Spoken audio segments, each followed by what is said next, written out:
He saw a man being kicked outside a government building and stepped in without thinking.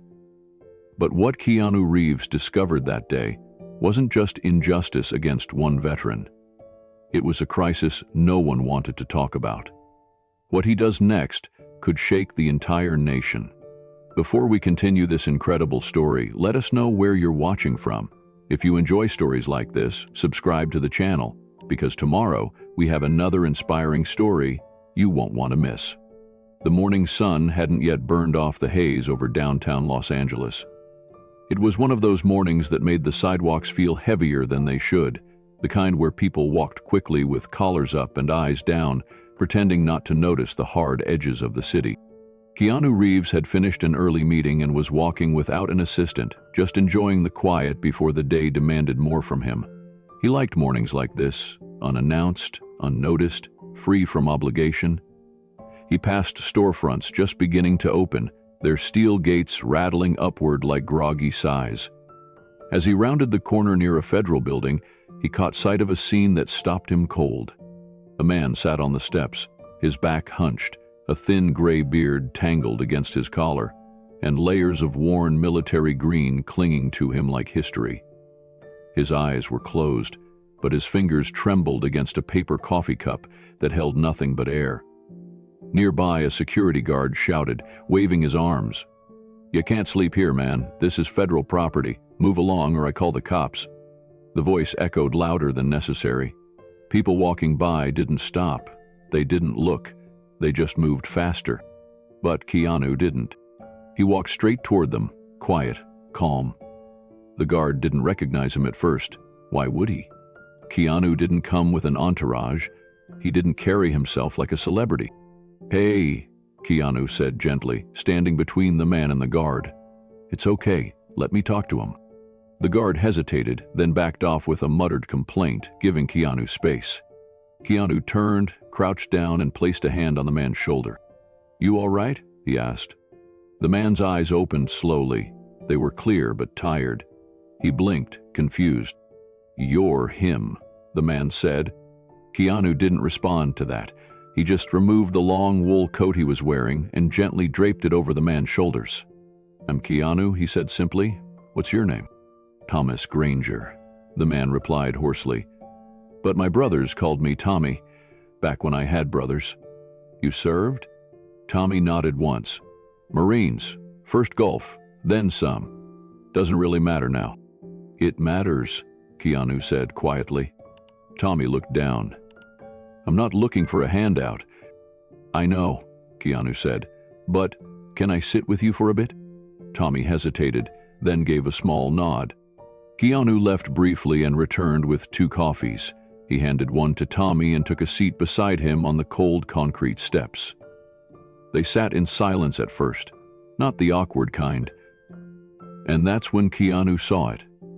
Not just the weariness in Tommy's frame, but the quiet pride in how he still sat straight, even while wrapped in someone else's coat. The way his hands didn't shake once they held something warm.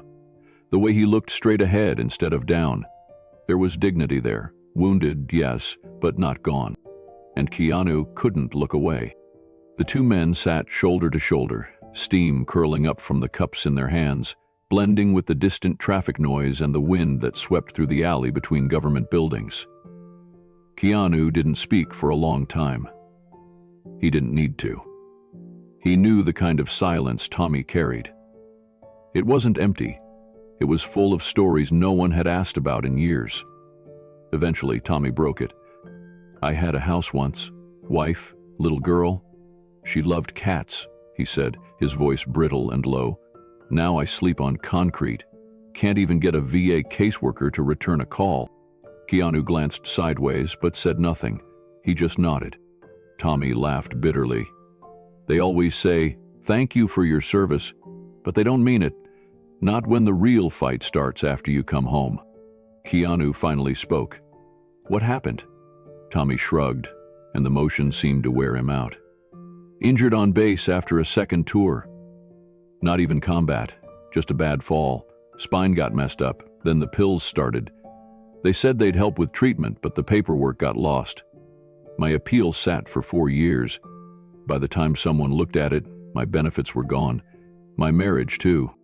Keanu listened without blinking. There was no pity in his expression, only focus, the kind of stillness that says, "I hear you."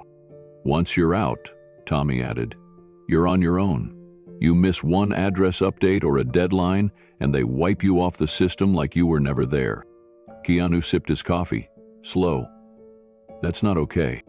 "No," Tommy replied, "but it's normal. For us." The way he said "us" struck Keanu. It carried the weight of more than just personal loss. It carried the ghost of every veteran sitting on a park bench or under a freeway overpass, waiting for something to change. Tommy wasn't just speaking for himself. He was speaking for a whole brotherhood of men and women that the world had stopped seeing. Keanu looked down at his boots, scuffed from the walk, and said quietly, "I've played soldiers in movies, real ones, heroes, but I've never felt this before, this close." Tommy chuckled softly. "You do all right. At least in those movies we win." They shared a moment of dry laughter, two men from opposite worlds who suddenly didn't feel that different. Keanu turned to him. "Can I ask you something?" "Sure." "Where would you go if you had the choice?" Tommy didn't answer right away. He looked out across the city skyline as if scanning for a memory. "Someplace where people know your name, not your file number." Keanu swallowed hard and nodded again. That was the moment, the one that stayed with him. Tommy adjusted his knit cap, pulling it low against the wind, and stared into the distance like he was trying to remember something. Maybe a face, maybe a place. Keanu waited patiently, letting the silence hold its shape. Finally, Tommy whispered, "I was a Marine. 21 years old when I enlisted. Thought I could make something better. For my family. For myself. That was 3 wars ago. Now look at me." Keanu's voice was low but certain. "I see you, Tommy, and I'm not looking away." Tommy looked at him then, not with gratitude, something deeper. Recognition, like he wasn't used to being addressed as a whole person anymore. "I'm not some sob story, all right," Tommy said. "Don't write me into a script. I'm just tired." Keanu nodded. "I'm not here to fix you, just here." Tommy exhaled, the edge in his voice softening. "Then, that already makes you different." They sat together a little longer. People passed without noticing them. Businessmen with suits, earbuds, and latte cups. A government worker with a clipboard. A jogger. A teenager glued to her phone. No one stopped. Eventually, Keanu stood and asked, "Would it be all right if I checked in again? I don't want to intrude, but this shouldn't be the last time." Tommy raised an eyebrow, clearly surprised. "Most people promise that and vanish."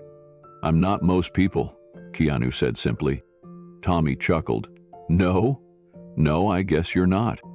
Keanu handed him a slip of paper. "This is a prepaid phone number. It connects to someone on my team, quietly. If you ever need a ride, a bed, even a warm meal, they'll be there. Just say the word foxhole." Tommy took the paper slowly, studying it. "Why foxhole?" Keanu smiled. "Because I figure sometimes it matters who you know is in there with you." For the first time, Tommy smiled too. Before leaving, Keanu took off his scarf and handed it over. "Not charity, just sharing some warmth." Tommy didn't argue. He took it with a nod. As Keanu walked away, he turned back just once and saw Tommy still sitting there, his coffee finished, scarf around his neck, eyes brighter than before. One man, one moment, but it was enough to stir something deeper. As Keanu blended back into the rhythm of the city, he couldn't stop thinking about what Tommy had said. "Some place where people know your name." He repeated it to himself silently. And in that moment, something inside him shifted. This wasn't just an encounter. It was the beginning of a mission. The diner was the kind with cracked vinyl booths and a jukebox that hadn't worked since the early 2000s. The kind of place that didn't ask questions, just served hot food and refilled your coffee before the cup was half empty. Keanu sat across from Tommy Granger, steam curling from their mugs, the plate of eggs untouched between them. Tommy didn't speak for a while. He stared at the window, where streaks of rain made the street outside look blurred and distant, like a world he no longer lived in. "You ever hear a kid scream when they see someone with one leg?" Tommy finally asked, voice gravel low. "Happens more than you'd think. First time it happened to me, I was buying milk. Kid just shrieked, like I was a monster." Keanu didn't flinch. He didn't rush to say it wasn't true. He just listened, eyes steady. "I didn't even know how to react," Tommy went on. "The mom pulled him away, and I remember standing there, holding a carton of milk, wondering when I became something people looked away from." Keanu nodded slowly. "When did that start?" Tommy let out a breath. "About 6 years ago. That's when the real war began." He tapped the metal leg under the table. "IID got me on the second tour in Iraq. They flew me out, patched me up, gave me the medals, all of it. But the day I came home, the system forgot me." He reached into his coat pocket, pulling out a worn folded letter. "This is my original VA benefits denial. 1 page, 1 sentence. Claim lacks sufficient documentation of injury during active duty." He laughed, but there was no humor in it. "I lost my leg in Fallujah, and they said they couldn't confirm it." Keanu frowned. "But you appealed, right?" "I did, twice, got denied again, then my housing voucher got delayed. That turned into missed rent, that turned into eviction, that turned into the street." There was a pause, the clatter of forks from another table, the faint hum of a distant blender. Tommy rubbed his eyes, weary. "I didn't stop serving. America just stopped seeing me." Keanu leaned back slightly, hands around his coffee. "What kept you going?" Tommy's voice was barely above a whisper. "Pride, I guess. Habit. You get trained to survive, even if no one's clapping for you anymore." The server came by and refilled both their mugs. Keanu gave a polite nod, but his eyes never left Tommy. He could feel the weight in the man's words, like every syllable had been earned in silence. "I tried everything," Tommy continued. "Called the VA, waited hours on hold, filled out the forms, went to the outreach events where they hand out leftover socks and say thank you for your service like it fixes anything."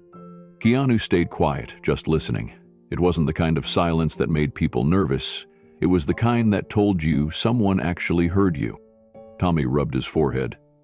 "There was a counselor once, real young guy, maybe 25, told me I needed to let go of the past and build a future. I asked him if he'd ever seen a man bleed out in the sand at sunrise. He just looked at me like I'd spoken a different language." Keanu's jaw tensed slightly, but he didn't interrupt. "I'm not angry," Tommy said. "Not anymore. I'm just tired. I gave 20 years to this country. Came back broken, and they acted like I was asking for a favor." He paused, then added with bitter irony, "I used to train guys on how to keep their squad alive. Now I get told to wait 3 months for a primary care appointment." A long silence stretched between them. Keanu finally spoke, his voice low and measured. "You're not a ghost, Tommy. You matter. I see you." Tommy looked up. For the first time that morning, his expression softened. "I didn't expect to be seen today," he said quietly. "I was just trying to stay dry." Keanu smiled slightly. "You're not the only one." Tommy blinked, surprised. You've got everything." Keanu looked out the window, watching a young woman hurry past, clutching a soaked umbrella. "You'd be surprised how many people feel invisible, even when the cameras are on them." Tommy nodded slowly. "Guess pain's a great equalizer." Keanu turned back toward him. "Pain can isolate, but sometimes it can also connect." There was a shift in the air between them, not dramatic, just real. Keanu motioned toward the plate in front of Tommy. "You should eat. These eggs are getting cold." Tommy gave a half laugh and picked up his fork. "You sure you're not secretly a chaplain or something?" Keanu smiled. "Just someone who doesn't believe people should vanish." The meal continued slowly, but something had shifted. Tommy no longer guarded his words. Between bites of toast and quiet sips of coffee, he told Keanu about his old unit, about the men he still dreamed about the sandstorms that could bury a convoy in minutes, and the nights when silence was more terrifying than gunfire. But what struck Keanu most wasn't the horror. It was the grace with which Tommy spoke about it. "I used to write letters for guys who didn't know how," Tommy said softly. "To their moms, their wives. Sometimes I made stuff up to make it sound better. You ever lie for kindness?" Keanu nodded. "Sometimes kindness is the truth we wish they'd had." Tommy leaned back in the booth, eyes scanning the ceiling like he was somewhere else entirely. "You know what's weird? I don't miss the war, but I miss the purpose, the routine, the knowing you mattered to the guy next to you. That shouldn't disappear when you come home," Keanu replied. Tommy gave a humorless smile. "Yeah, well, systems don't care about sentiment. Paperwork don't hug you back." Keanu felt a slow ache settle in his chest. He had met many people across his life, actors, activists, strangers in airports, but there was something unshakable about this man. A sense that if one person like Tommy could fall through the cracks, maybe the cracks were wider than anyone wanted to admit. As they stood to leave, Keanu reached for the bill. Tommy raised an eyebrow. "I said, I don't want charity." Keanu held up a hand. "Then it's not charity. Call it gratitude." Tommy hesitated, then nodded once. "Just don't make a big thing out of it." Keanu gave a half smile. "That's not my style." Outside, the rain had slowed to a drizzle. Keanu helped Tommy adjust the strap on his pack, and they walked to a nearby park bench together. Before parting, Keanu asked, "Where will you be tonight?" Tommy shrugged. "Shelter's full most days. I got a spot behind the library. It's dry." Keanu looked down, then reached into his jacket and handed him a folded piece of paper. "If you're open to it, here's a name, a friend. He runs a transitional housing project. He owes me a favor." Tommy took the paper without a word. "Just think about it," Keanu said. "No pressure." Tommy nodded. "I will." Keanu reached out, clasped his shoulder gently, then stepped away. And for a long time after he walked off, Tommy just sat there, holding the paper like it weighed more than it should. Not because of what it promised, but because of what it meant, that someone still saw him. The next morning, Keanu sat quietly in his hotel room, the city humming softly beyond the thick glass. Tommy's words from the day before rang in his ears. "I didn't stop serving. America just stopped seeing me." He couldn't shake them. The man hadn't asked for help, hadn't begged. He had only accepted a warm meal and a little dignity. That kind of restraint haunted Keanu more than open despair ever could. He picked up the phone and made a quiet call to a contact he trusted, Mariah, who ran a veterans support shelter in East LA. Keanu had volunteered with her before, under the radar. No red carpets, no cameras, just showing up. He asked her if she could find a place for Tommy to stay while they figured things out. Her voice cracked a little as she said, "We'll make room. We always do." But after that, Keanu didn't go back to his film set like he was supposed to. Instead, he did something he rarely did mid-production. He called his team and postponed the next day's shoot. No explanation, just instinct. He started digging. At first, it was simple. A Google search here, a couple calls there, but the more he uncovered, the darker it got. The statistics were staggering. Over 33,000 homeless veterans in the U.S. Nearly 1 in 10 unsheltered people in America had served in the armed forces. That alone was shocking. But what got to him more were the reasons. PTSD left untreated for years, denied disability claims, medications held up in processing backlogs, paperwork misplaced, service animals denied, housing programs cut due to budget shifts, helplines that rang and never answered, stories of men and women who served proudly and came home to a wall of silence. Some waited months, years for a single appointment with a VA counselor. Others didn't live long enough to make it. Keanu's hands tightened into fists. He kept reading. An article about a decorated Vietnam vet who died in a tent 300 feet from a federal building that once issued his medals. Another about a female Marine, honorably discharged, who became homeless after reporting harassment and receiving no support. One particularly painful story told of a young Army medic who took his life after 12 denied claims and 10 unanswered calls for assistance. Keanu leaned back in his chair, his face pale. This wasn't a fluke. This wasn't about one man. It was a pattern, a quiet epidemic, a systemic failure hiding behind bureaucracy and polite press conferences. Tommy had been right. America wasn't cruel to its veterans, not overtly, but it was something perhaps worse, indifferent. Keanu had always believed compassion could be private, but now he wondered if silence could also be complicity. He closed his laptop. His jaw was tight. He needed to see it for himself. Not the data, the people, the faces behind the numbers. That evening, Keanu pulled a plain hoodie over his head and got in his car. No driver, no assistant. He had asked one of his team members to quietly send him the addresses of 3 shelters and 2 transitional housing facilities serving veterans across LA. He didn't want a tour, he didn't want a briefing, he just wanted to look. The first stop was a facility tucked behind a faded strip mall. A line of men waited outside, some sitting on curbs, others standing with arms crossed, shoulders slumped under the weight of fatigue. One man, no older than 40, rocked slightly back and forth, mumbling to himself. Another held a photograph tightly in both hands and stared at it as if it might disappear. Keanu didn't introduce himself. He sat on a bench just outside the gate and watched. He watched how volunteers brought hot food but avoided eye contact. He watched how staff members rushed past questions with half smiles.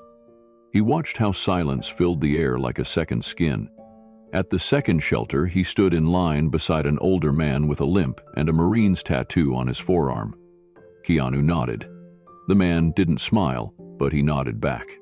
Inside, he overheard someone say, "I called the VA again, still nothing. 6 months and they still haven't processed it." Another replied, "It's always like that. They wait until you give up." No one said it with rage. That's what chilled Keanu the most. It was spoken like a forecast, like weather. He made his way through 3 more sites, listened, observed, absorbed the texture of hopelessness. Not loud, not dramatic, just lingering like cigarette smoke on an old jacket. Back in his car, Keanu stared at the steering wheel.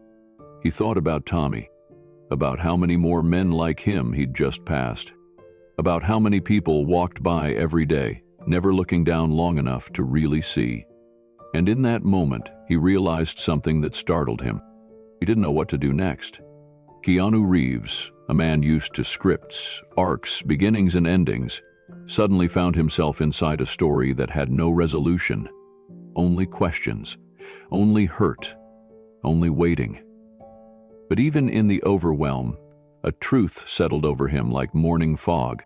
The only wrong thing to do now was nothing, and that meant he had to keep going.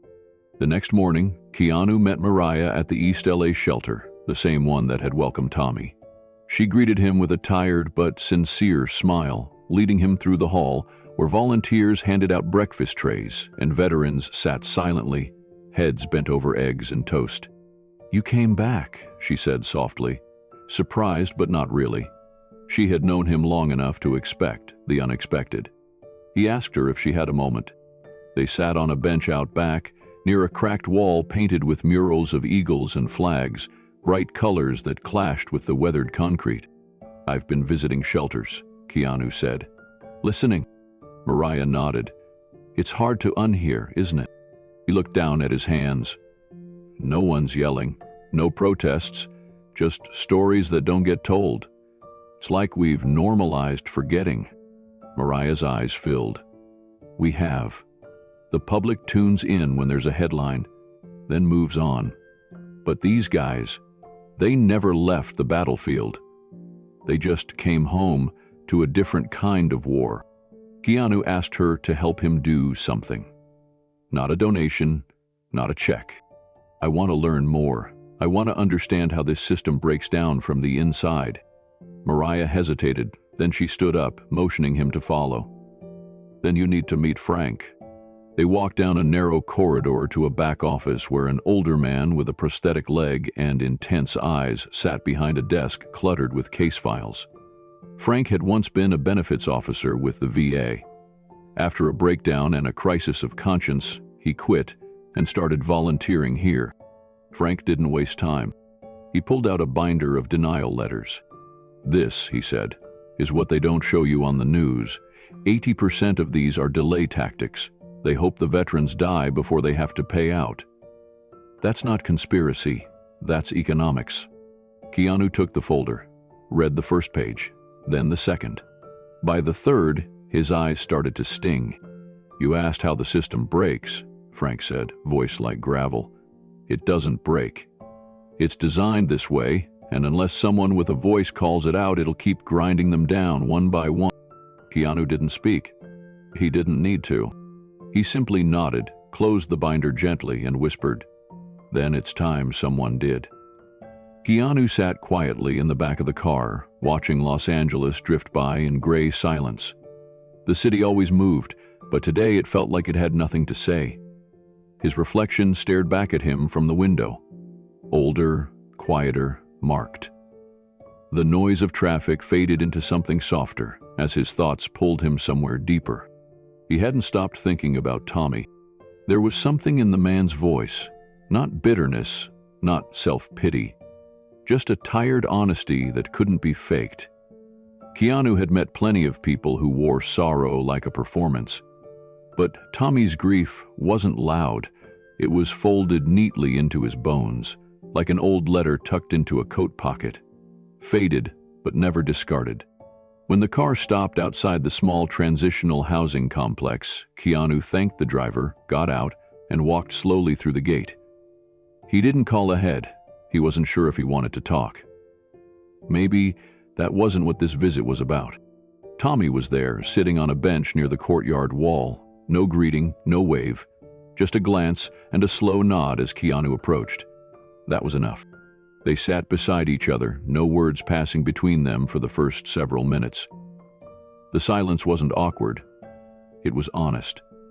The kind of silence that holds more weight than a speech. Keanu looked down at the cracks in the pavement. They reminded him of memories he didn't speak of much, moments he'd stored away for years. The hospital room after his daughter passed. The funeral where he stood with no one's hand to hold. The long walks he took when the city didn't feel like it had a place for him anymore. He wasn't a veteran, but he knew what it meant to be forgotten while still breathing. Tommy finally broke the silence with a simple sentence. "You came back." Keanu nodded. "I did." "Why?" A beat passed. "I guess I needed to," Keanu answered. Tommy didn't pry. He took a sip from his coffee, held the paper cup between both hands. His fingers were cracked and calloused, worn like a man who'd worked too long and slept too little.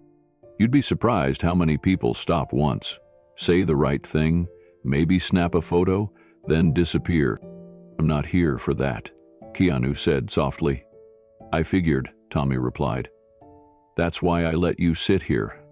Keanu nodded again. The wind moved through the leaves, casting shadows that danced at their feet. Tommy stared ahead. "You know, I had a friend in Iraq. Quiet guy, but always present. He wasn't there to fix you. He was just there when it counted. That's the kind of thing you don't forget." Keanu looked over, something tightening in his chest. "What happened to him?" Tommy didn't blink. "He came home, like the rest of us. Got chewed up by the system, and when there wasn't anything left to hold on to, he let go." Keanu closed his eyes for a long second. Keanu opened his eyes slowly, the weight of Tommy's words settling into his shoulders. He didn't need more details. He'd heard that story before, in different forms, sometimes through interviews, sometimes from strangers on set who pulled him aside, and sometimes in his own quiet moments, wondering how many people were one bad break away from disappearing. He reached into his coat pocket and pulled out a folded napkin, worn at the edges. It wasn't special, just something he'd kept from a diner years ago, where a man in his 60s had once told him, "We all got ghosts. Most just dress better than ours." He had written it down, unsure why. Now he thought maybe he finally understood. Tommy noticed the napkin. "You keep things?" "Sometimes," Keanu said. "Little reminders?" Tommy nodded slowly. "I got one of those. A patch. From my first unit. Lost the uniform but kept the patch. Didn't want to forget who I was before everything got messy." "That patch still means something to you?" Tommy let out a short breath, half a laugh. "More than my social security number." Keanu leaned back. "It's strange, isn't it? The things we hold on to, they're not big, not loud, just anchors." Tommy stared off at nothing in particular. You lose enough people, you start measuring life in fragments. You stop needing speeches, just need someone who doesn't leave. They sat in silence again. This time, Keanu broke it. "You ever feel like the world is speeding past you and you're just paused?" Tommy nodded. "Every damn day." "I've felt that too," Keanu admitted.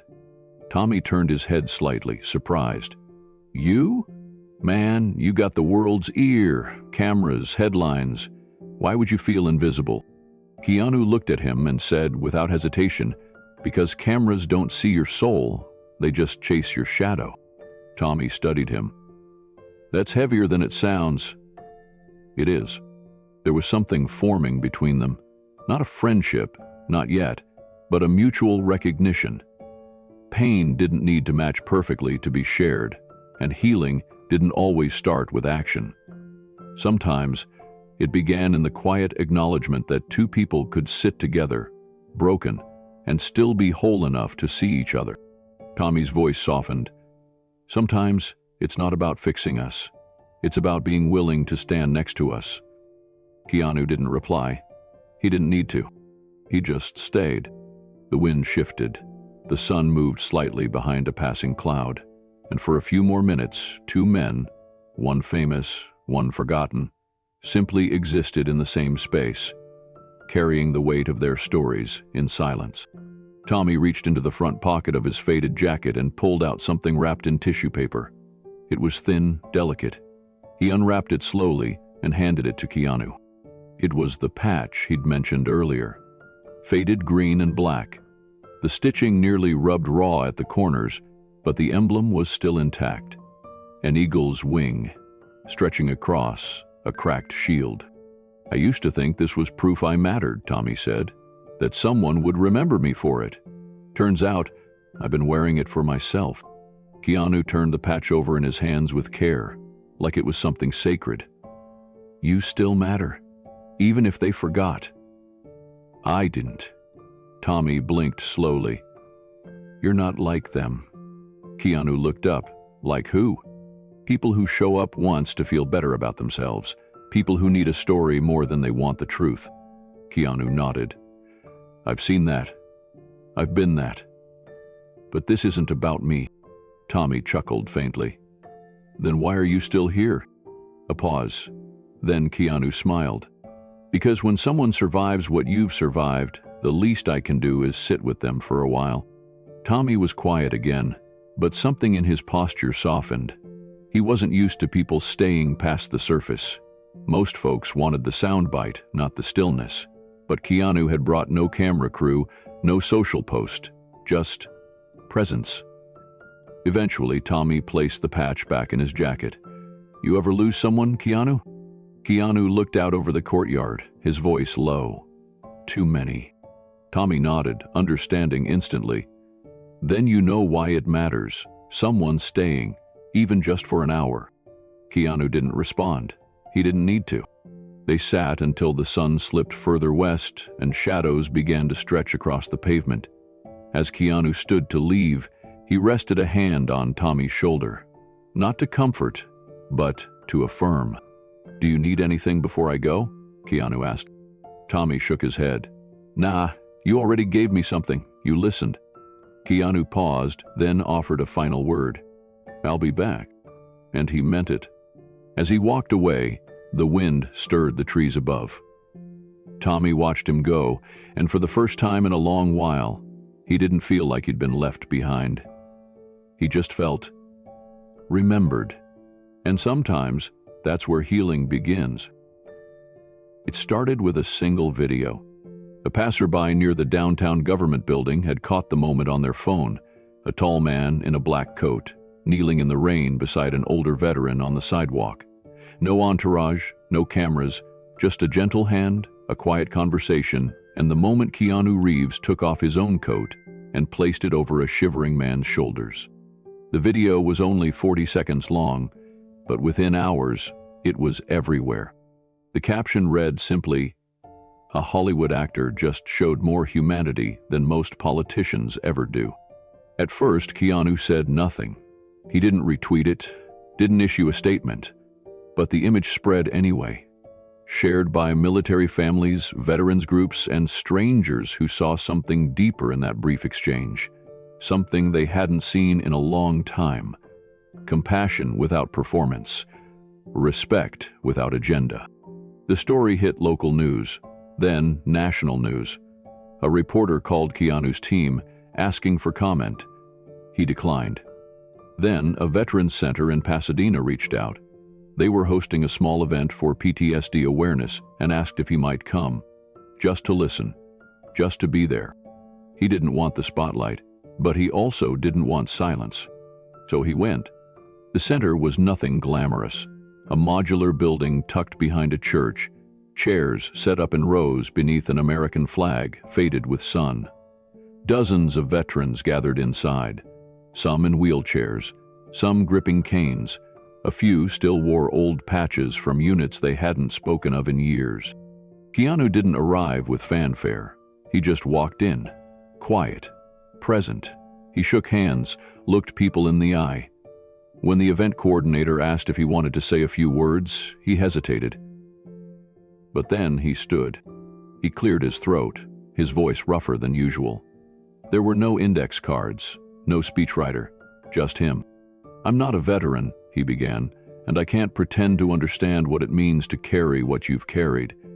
But I've seen what happens when we ask for service and then forget to ask about survival." The room was still.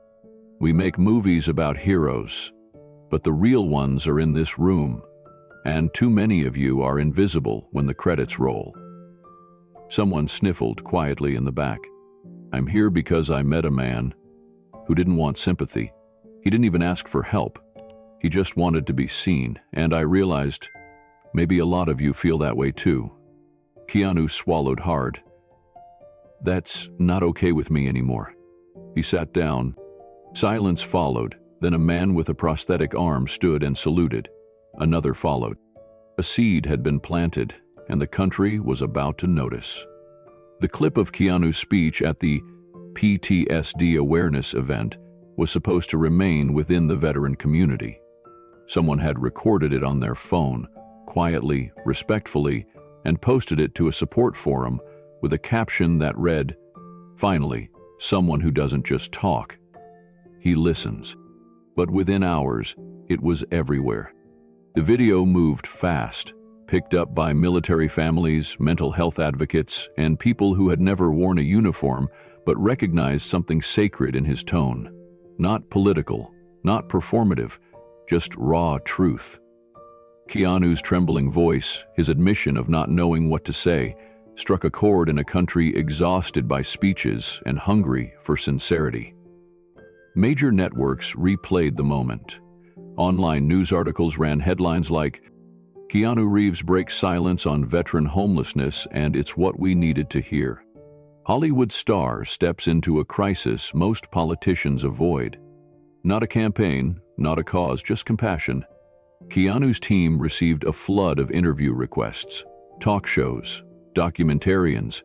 One high-profile network offered him a special hour-long slot to discuss the veteran crisis. He declined every one.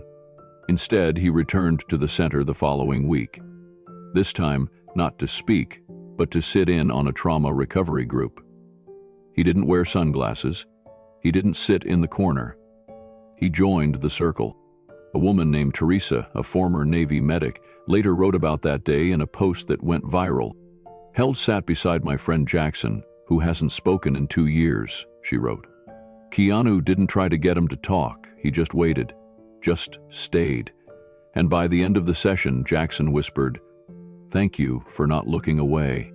That line became a quiet rallying cry.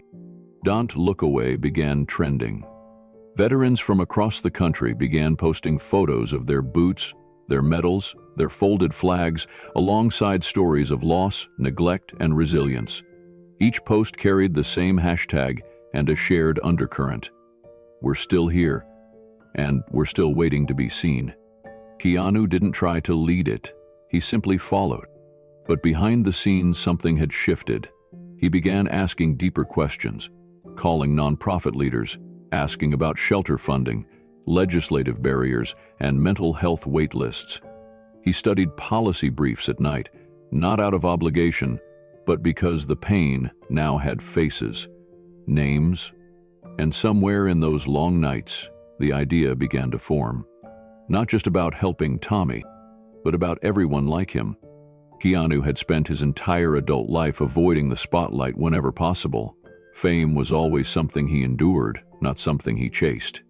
But now, for the first time, he realized the weight of that spotlight could serve someone other than himself, and he couldn't ignore the momentum building behind him. At a follow-up gathering of veterans, a retired Air Force colonel named Denise Marshall approached him. She didn't ask for a selfie, she handed him a folded piece of paper and said simply, "We're all watching." Later that night, Keanu opened it. It was a petition signed by hundreds of veterans and military families, urging him to consider using his voice to push for reform in Washington. Not just donations, not just public appearances, but real advocacy, systemic change. At the bottom was a handwritten line, "You're not one of us by uniform, but by how you show up." Keanu sat with it for hours, not because of ego, but because of responsibility. He thought of Tommy, of Jackson, of the woman in the shelter who carried her daughter's shoes like a memory, and he thought of all the other voices who didn't have Hollywood to amplify them, just pain and patience. When his longtime manager called to ask why he hadn't responded to a high-profile director's offer for a new franchise, Keanu simply said, "I think I'm needed somewhere else." That week, he met privately with 2 leaders of veteran organizations. No press, no formal statement, just a question. What's the one thing no one is willing to say aloud? One of them replied without hesitation, that we're disposable until we're useful. Keanu didn't respond right away, but the silence he held felt like something sacred. Then, with quiet resolve, he said, "Not anymore." That's when the headlines shifted again, not just about a celebrity helping a vet, but about a man being asked by thousands to represent something bigger, something broken, something hopeful. It was no longer just a moment. It was the beginning of a movement. The morning after the video of Keanu's speech at the Veterans event went viral, the headlines were everywhere. From John Wick to Justice Warrior. Actor takes on VA failures. But also, is this just another celebrity PR stunt? Hollywood star exploits homelessness for clout? Keanu didn't read them. He didn't need to. The way people looked at him on set had already changed. Some with admiration, some with suspicion. Others with exhaustion, as if to say, "Not you too." His publicist called, twice, then a third time more urgent. They want a follow-up, a statement, maybe an op-ed for the Times. Keanu shook his head gently. "That's not what this is. That's not the story." Instead, he called Tommy. They met on a park bench near the shelter just before sundown. Tommy had a fresh haircut and a new coat, but his eyes were the same. Tired, wary, wise. "They want to make you a symbol," Tommy said without looking at him. "I'm not interested in being a symbol." "Good," Because symbols fade, but systems, they stay broken. Keanu nodded. Then let's go to the system. And so, quietly, they went to Capitol Hill. No press release, no handlers, no curated Instagram story.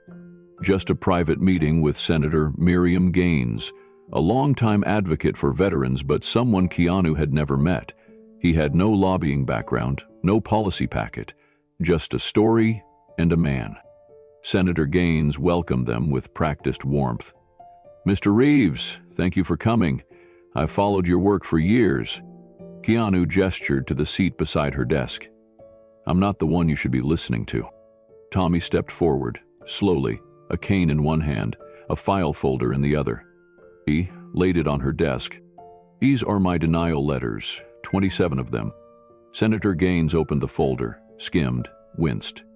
You listen to men in suits, Tommy said evenly, but men like me, we still bleed.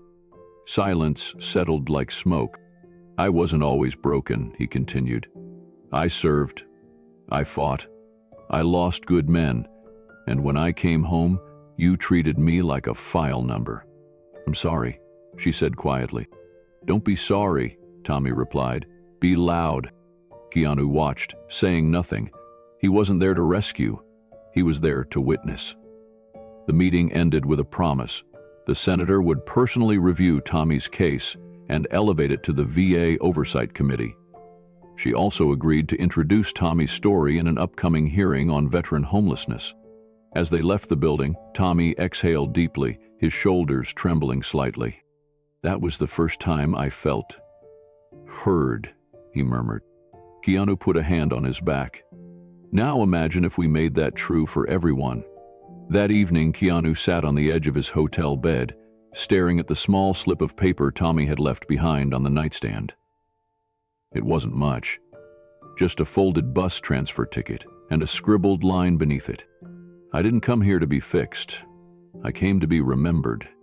Keanu read it twice, then tucked it into his wallet. The next day, the headlines shifted, not because of anything Keanu said, but because someone leaked the meeting with Senator Gaines. A grainy cell phone photo of Keanu and Tommy walking up the Capitol steps. No entourage, no flashbulbs. Just presence.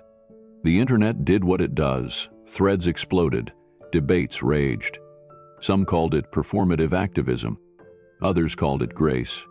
But what echoed most were the comments under a veterans group post. One man wrote, I was one denial away from giving up. Now I'm writing my senator. Another woman, a former Army nurse, added, first time I've seen someone famous show up without trying to be seen. Keanu still didn't respond to media requests. He didn't go on talk shows, didn't tweet a statement. Instead, he went back to the shelter.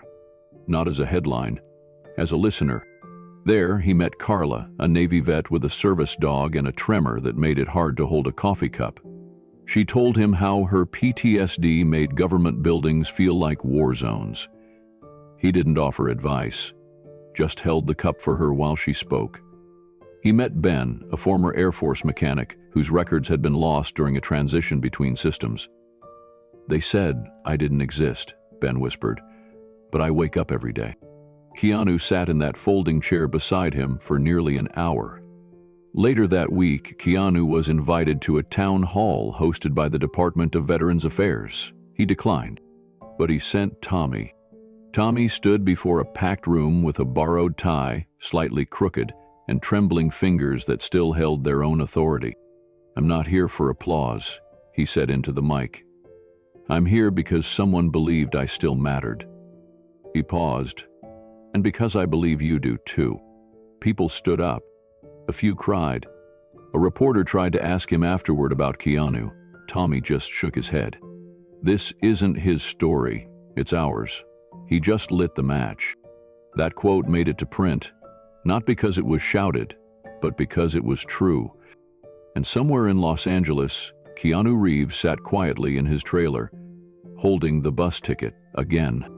Sometimes the loudest voices are the ones that never raise. 3 days later, Tommy received a letter. It wasn't printed on glossy stationery or issued by a senator's office. It came from a 10-year-old boy named Miles. It read, Dear Mr. Tommy, my dad was a soldier. He never talks about it, but we watched the video of your speech and he cried. I think you're very brave. I hope you get a house soon. You remind me of Captain America, but real. Tommy read it once, then again. He folded it carefully and tucked it into the pocket of the coat Keanu had given him. Keanu heard about the letter through the shelter's director. He asked for a copy and sat with it alone that evening. That small, quiet piece of paper said more than the headlines ever could. It confirmed what he already felt in his bones. This wasn't just about Tommy, or Carla, or Ben. It was about the thousands of lives pushed to the margins, too quiet to trend, too broken to beg, but still here, still standing. And something shifted in him that night. He called his manager, not for a press release or an interview request. He asked for something far simpler. I want to listen, but this time on purpose. Can we set up meetings with the people who don't usually get one? And so it began. Quiet roundtables with veterans' families, private sit-downs with social workers and case managers, visits to transitional housing centers that had never seen a celebrity walk through their doors, let alone one who sat cross-legged on the floor with a clipboard asking real questions. Everywhere he went, Keanu asked the same thing. What do you wish people knew? And the answers were never political. They were deeply human. I wish they knew we're not broken, we're bruised. I wish they knew we fought, not because we liked war, but because we loved peace.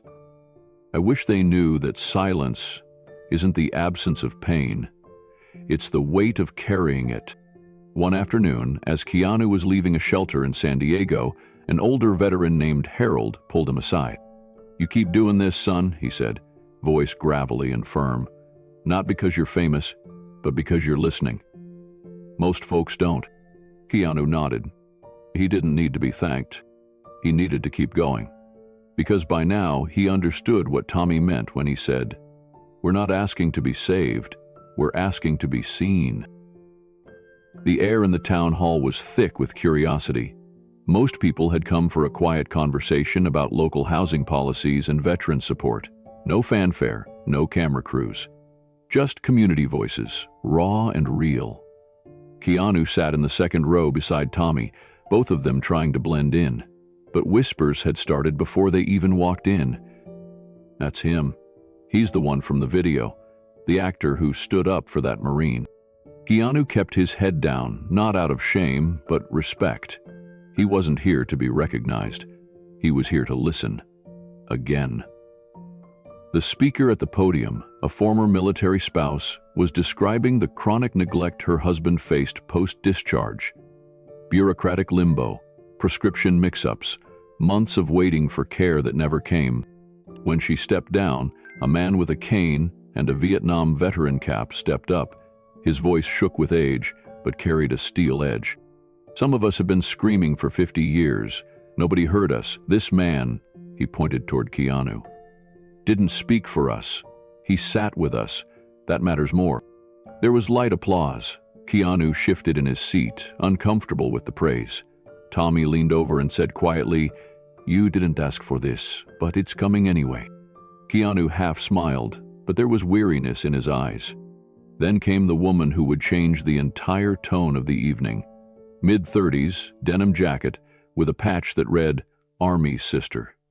She stood with an awkward hesitancy, clutching a notepad like it might protect her from trembling. "I wasn't going to speak tonight," she began, "but I guess I have to." She glanced around, then looked directly at Keanu. "My brother was in the Navy, served during peacetime. He died by suicide last year. He left a note, and in it he wrote, 'I just wanted someone to sit with me. I didn't understand it, not really, until I saw that video of you kneeling next to that man.'" The room went still. Even the air seemed to pause. She continued, "You didn't perform. You didn't fix it. You just stayed." That gave me something to hold on to. Tears began to form in her eyes and her voice cracked, but she didn't stop.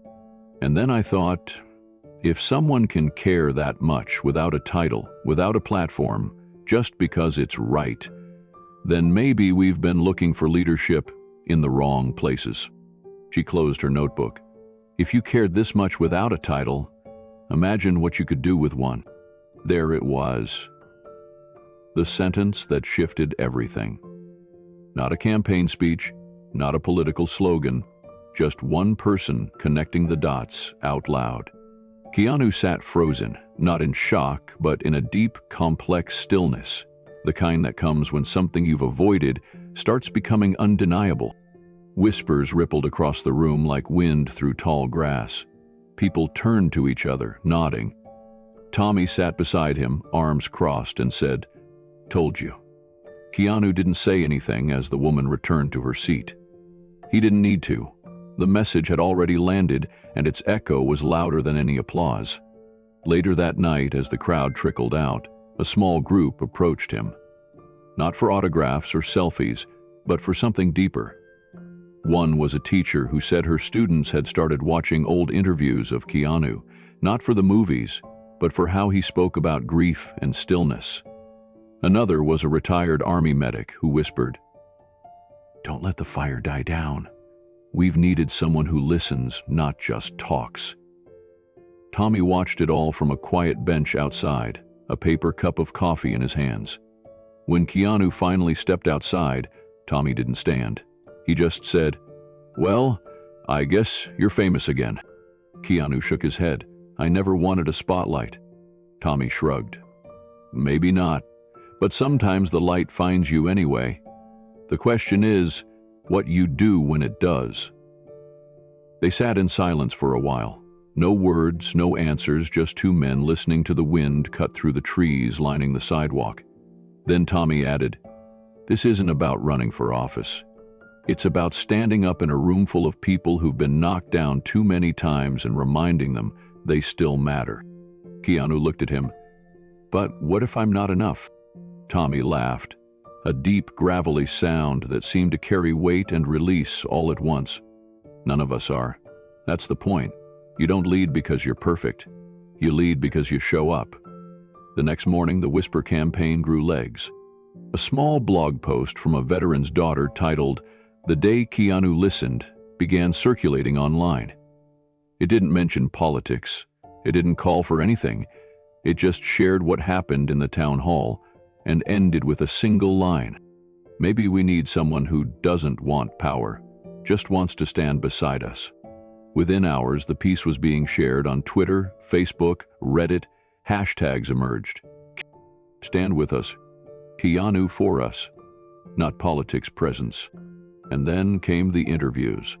Not with Keanu, but with Tommy, the woman from the town hall, the teacher, the medic. None of them made grand declarations. They simply spoke of a man who listened longer than most, who didn't ask for attention, but refused to look away. And across the country, people began to ask, could a man like that actually run? Would it matter if he did? Or had he already started something bigger, just by sitting still and caring out loud? Have you ever seen someone turn pain into purpose? Tell us your story below. Keanu stood near the back wall after the event, half shielded by a curtain, watching as families gathered, shook hands, and swapped stories of their loved ones in uniform. Tommy was seated near the front, chatting softly with an elderly veteran in a wheelchair. For a moment, Keanu just observed. The emotion in the room wasn't celebrity frenzy, it was collective ache. People weren't drawn to him for who he was in movies, they were clinging to who he was in silence. A man approached him quietly and said, "We don't need another politician. We need someone who's already listening." Keanu didn't reply. On the ride back to their hotel, Tommy broke the silence. "You ever think maybe you were put here for more than the screen?" Keanu stared out the window, fingers tapping lightly on the door. "I think I was put here to stand still when others can't." Tommy chuckled. "Well, maybe it's time to move." That night, Keanu sat on the balcony, journal in his lap.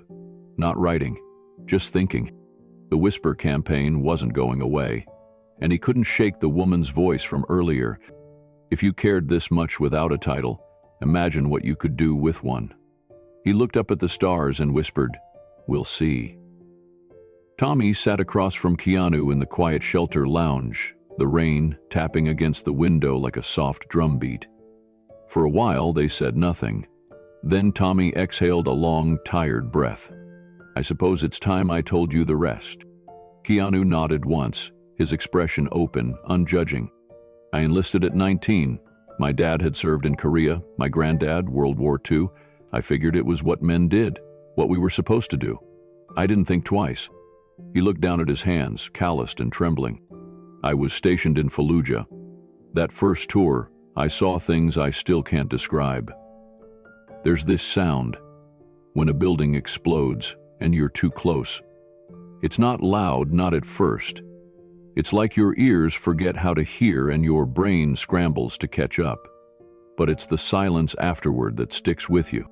Keanu didn't interrupt, just leaned slightly forward, a subtle invitation for Tommy to keep going. "My second tour, I lost my leg. IED under a truck I wasn't even supposed to be in. Wrong place, wrong minute.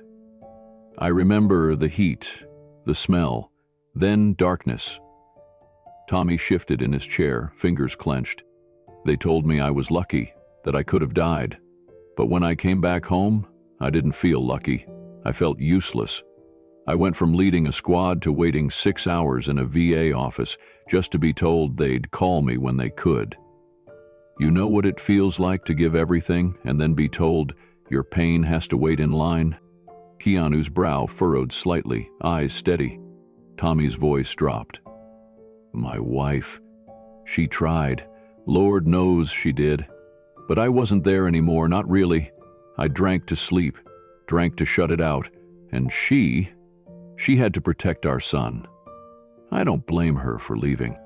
He swallowed hard, as if the words themselves were slicing his throat. "My son was 10 when they moved out. He's 22 now. Haven't seen him in years. I write him letters I never send. I look at old photos and wonder what I'd even say if I saw him. Hey, I'm still broken, but I miss you." His voice cracked. "I ruined a family, not because I wanted to, because I didn't know how to come home." Keanu, silent through it all, reached out and placed his hand gently over Tommy's. And Tommy, for the first time in years, wept freely. Tommy wiped his eyes on the sleeve of his worn flannel. The tears had surprised even him. They weren't the kind that came from frustration or rage. These were older, quieter, the kind that had waited patiently for years to be let out. "I haven't cried like that since the day I packed up my kids' toys," he said with a half laugh, half gasp. "Didn't know if I'd ever feel anything again. Sometimes you think pain's all you've got left, so you protect it, like it's the last thing that makes you human." Keanu kept his hand resting, steady and present. "I started drifting city to city, looking for work. But who hires a one-legged ex-Marine with PTSD and a drinking problem? Nobody says that, of course. They just don't call back." He looked out the window. The rain had slowed, but the sky was still heavy. "I spent a year sleeping in a truck I couldn't afford gas for. After that, it was parks, shelters, sidewalks. I learned how to look invisible, how to time the soup line, how to smile just enough to get people to stop fearing you." Keanu finally spoke, softly. "And in all of that, no one from the system followed up?" Tommy chuckled bitterly. "The system's not broken, it's just built that way." There was a silence then, not uncomfortable, just wide enough for the truth to settle. Tommy continued, his voice calmer now. "I met other vets on the streets, some worse off than me, some still chasing ghosts from Vietnam. One guy, he wore his medals on a chain around his neck like armor. Another used to be a combat medic, saved dozens of lives, died of exposure in a parking garage." He looked at Keanu. "We're not all lost causes. We just need someone to look at us without flinching." Keanu nodded once, slow and full of weight. "I hear you." Tommy reached into his coat pocket and pulled out a folded, yellowed photo. It was creased in the middle from being opened too many times. A little boy in a baseball uniform, grinning ear to ear, a woman's hand resting on his shoulder. "That's Michael," Tommy whispered, "and that's Renee. She always said I was her lighthouse. Funny, huh? Most days I can't even see my own shore." He folded the photo and tucked it back into his coat, like it was sacred. "I don't want pity," he said finally. "I just want to feel like I still count." Keanu didn't offer a solution. He didn't speak another word. But he didn't let go of Tommy's hand either. The room stayed quiet, just the soft tick of a wall clock and the distant hum of rain hitting the rooftop. Tommy leaned back in his chair, worn from emotion but lighter somehow. Like a weight had been shifted, not removed, but shared. "I think the hardest part," he said after a while, "is knowing I did everything they asked, and when I needed them, they handed me a stack of papers instead of a hand." Keanu sat forward. "That has to change." Tommy gave a short nod. "It does. But don't change it for me. I'm too far down the road. Change it for the guys sleeping under bridges tonight. Change it for the ones still waiting in line at the VA with a folder full of nothing. For the ones who gave everything and still got forgotten." He looked Keanu in the eye. "You've got a voice people hear. I don't need a savior. None of us do. But if you're willing to stand next to us, speak with us, not for us, maybe someone will finally listen." Keanu's expression didn't shift, but his gaze locked, deeper than before. Something settled in him. Not a decision, but the beginning of one. Tommy sighed, looking at his hands. "I used to be a father, a husband, a leader. I still am somewhere, but it's hard to remember who you were when all the mirrors got broken." Keanu reached into his coat and pulled out a pen and a small notepad.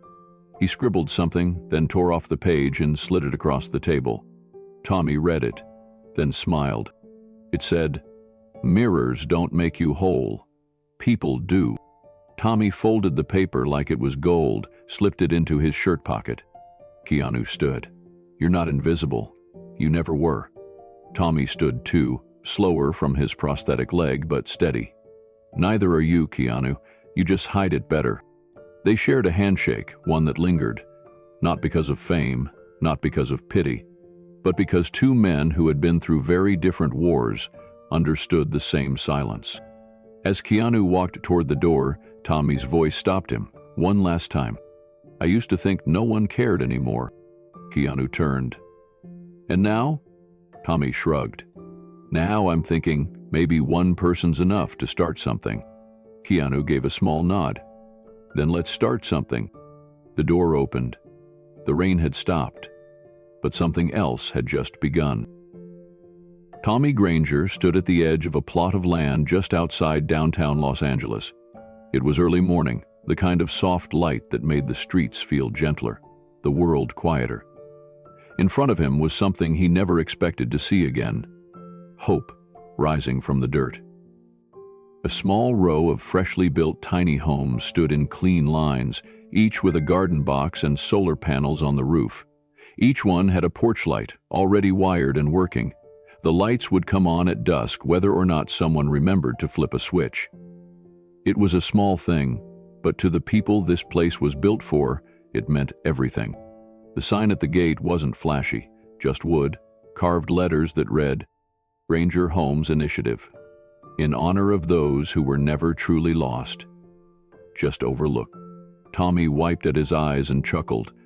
"He said he was just an actor," he muttered. "Guess he lied." It started with Keanu quietly paying for Tommy's housing. Not a hotel or a handout, but a real space, an apartment with a kitchen, a door that locked from the inside, and a view of trees. But that wasn't enough. Not for Keanu. When Tommy asked him why he kept going, Keanu simply said, "You're not the only one, and now I know that." So he took it further. He called architects and trauma counselors, local veteran coordinators, and retired Marines who had once been caseworkers but left when they couldn't take the red tape anymore. He didn't hold a press conference. He held meetings in old community centers. He listened more than he spoke. And slowly, a plan formed. 10 homes at first, each one for a different veteran.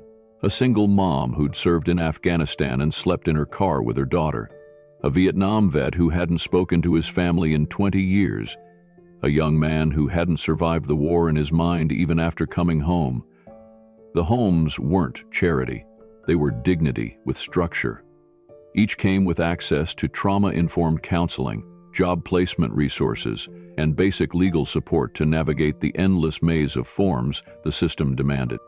Word started spreading, not through the media but through whispers, through safe shelters and word-of-mouth networks. Veterans came quietly, unsure of what to expect, and left stunned that no one asked them to explain their trauma, just to be believed. Tommy became the first resident and the unofficial greeter.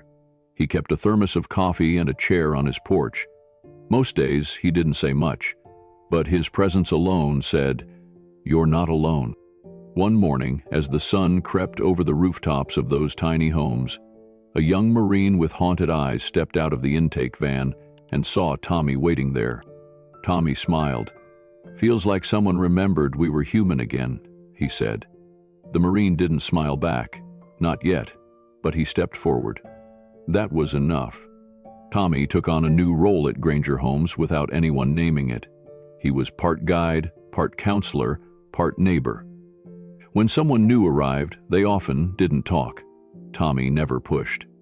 He just offered a cup of coffee, a place to sit, and sometimes shared one of his own stories.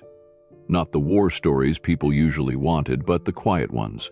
The ones about losing his dog and finding it 3 months later under an abandoned car. The ones about the first time he fell asleep indoors again, without flinching at every noise. One afternoon, Keanu returned to the site wearing jeans, an old t-shirt, and paint on his forearms. He didn't come with fanfare. He just walked over to a half-built unit, picked up a roller, and started working. No speeches, no news cameras, just sweat and wood. Tommy watched him from his porch and shook his head. "You do realize people are starting to talk?" Keanu smiled without looking up. "They've always talked. I just finally have something to say back." What Keanu refused to say publicly, others started saying for him. Local veterans began referring to the initiative as the place that listens. Volunteers poured in. Off-duty nurses, retired teachers, even a few lawyers who helped pro bono with VA appeals. Keanu's team quietly coordinated the infrastructure, but it was the community that made it breathe.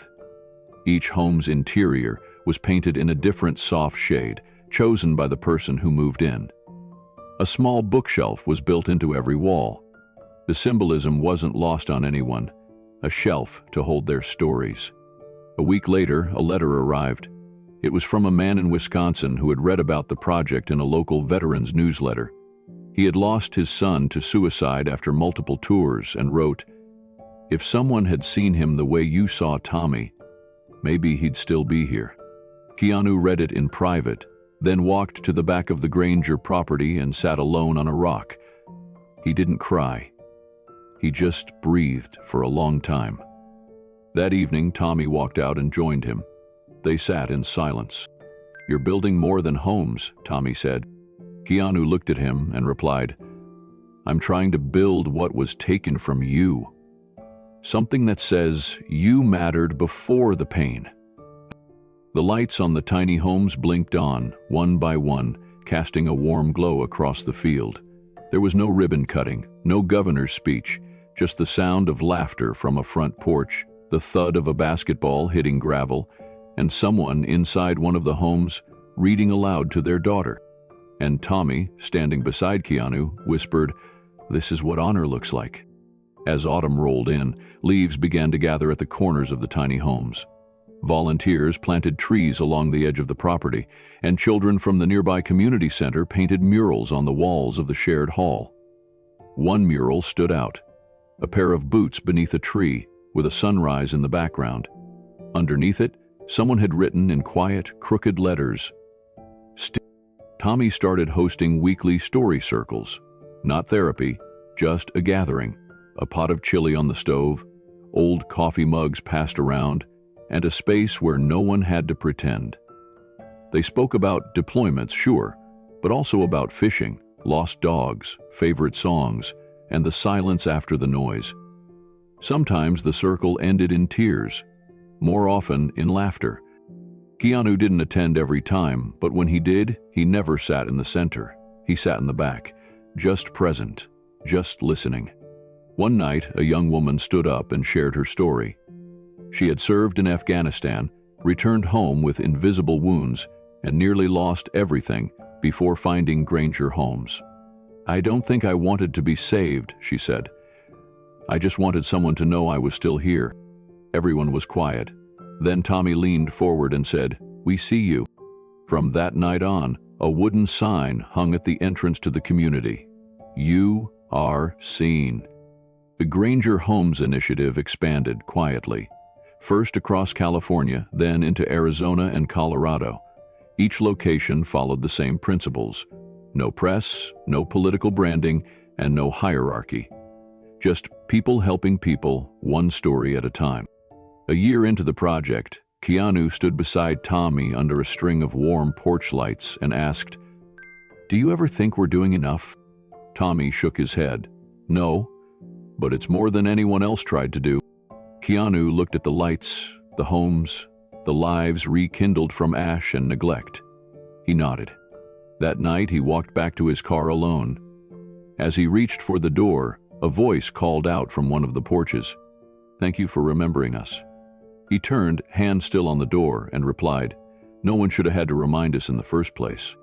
And with that, he drove off into the dark, not away from the mission, but deeper into it. The kind of mission that doesn't end with applause, but with a promise to keep showing up, to keep listening, to never again let silence swallow a soldier whole. The video didn't begin with music or production. It started with silence, then a tremble. A woman in her 30s held up her phone in shaky hands. Her face filled the frame for a moment before she turned the camera toward her father. He sat in a chair inside one of the new Granger Homes, eyes glassy, hands curled in his lap. A U.S. Navy cap rested on the table beside him. "My dad hasn't spoken in 6 months." Her voice cracked as she said it.